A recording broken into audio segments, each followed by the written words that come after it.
ಏಳುವರೆಗೆ ತುಟಿ ಒಣಗತ್ತೆ ಏನು ಮಾಡೋಣ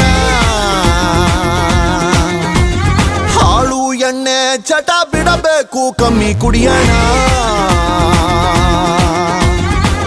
ಎಣ್ಣೆ ಬಿಡೋದಕ್ಕೆ ಇಟ್ಟಿರುವ ಪಾರ್ಟಿ ಇದು ಬನ್ನಿ ಎಣ್ಣೆ ಬಿಡೋಣ ನಾಳೆಯಿಂದ ನಾವು ಬಾಟ್ಲಾಣೆ ಕುಡಿಯೋದಿಲ್ಲ ಇಂದು ಫುಲ್ಲು ಕುಡಿಯೋಣ ಫ್ರೆಂಡ್ಸ್ ಎಲ್ಲ ಕೈ ಹಾಕಿ ಜೋಡಿಸ್ರೋ ಟೇಬಲ್ ಓಪನ್ ದ ಬಾಟಲ್ ಟಲ್ ಟಲ್ ಟಲ್ ಟಲ್ ಓಪನ್ ದ ಬಾಟಲ್ ಟಲ್ ಟಲ್ ಟಲ್ ಓಪನ್ ದ ಬಾಟಲ್ ಟಲ್ ಟಲ್ ಟಲ್ ಟಲ್ ಓಪನ್ ದ ಬಾಟಲ್ ಟಲ್ ಟಲ್ ಟಲ್ ಏಳುವರೆಗೆ ತುಟಿ ಒಣಗತ್ತೆ ಏನು ಮಾಡೋಣ